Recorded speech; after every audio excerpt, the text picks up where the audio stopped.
Do you and I share the same goals? If we do, we can disagree, even strongly disagree, and still have a productive discussion. We might even reach a compromise. But if we don't share the same goals, then what? Then, rhetorically speaking, we're at war, and only one side can win. Let me explain. My parents and brother lean more to the liberal side of the political spectrum than I do.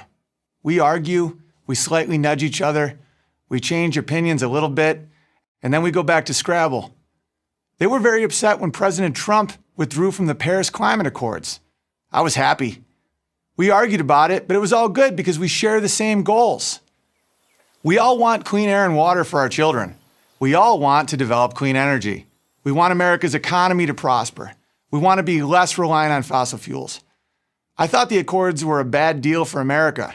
The best way to lower carbon emissions, in my opinion, is to let the free market and American ingenuity loose on the problem.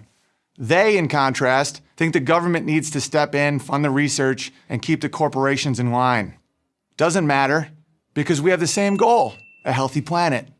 We also disagree on gun control. My brother's a little more with me, but my dad wants a lot more regulation because he wants fewer school shootings. So do I.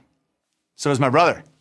But I believe if a potential killer knew he'd encounter teachers and administrators well-trained in the use of weapons, we'd have less shootings. Different solutions, shared goal. I've always thought this is how America is supposed to work.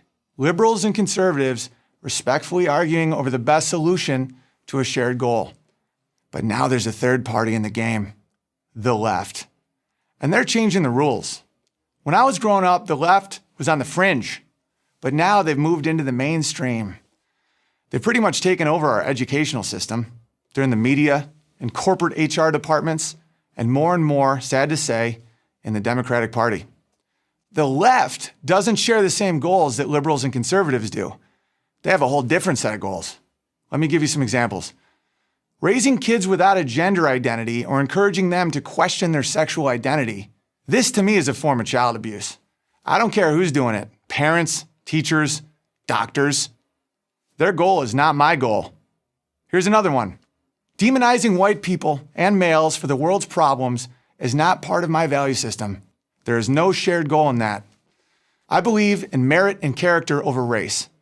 But now it's cool to say that white males have done all the bad things in the world.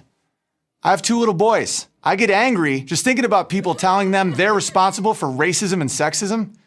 Beautiful little children who just dance in the kitchen and smile. So that's not a shared goal. Here's the third example. People can differ about how many legal immigrants America should allow into the country. But when it comes to whether America should have open borders, well, there's no shared goal there. A country with open borders ceases to be a distinct country, and I want America to remain America. All these ideas, and I could give you a dozen more, are coming from the left. They want to turn the history of Western civilization, of America, a history I'm very proud of, into a highlight reel of human errors. These ideas threaten everything I cherish, my family, my community, my country. And what does the left offer in its place? Nothing constructive that I can see. What are their goals? Kids with no clear sexual identity? Groupthink based on race, gender, class? No national pride or borders. Are you okay with that? My issue is not with liberals like my brother and my dad and a lot of my friends. We can argue until the cows come home. My issue is with the left because we don't share goals. This war of goals isn't coming. It's here. You need to decide which side you're on, the liberals and conservative side or the left's. Your future depends on it. I'm Owen Benjamin for Prager University. Thank you for watching this video. To help keep PragerU videos free, please consider making a tax-deductible donation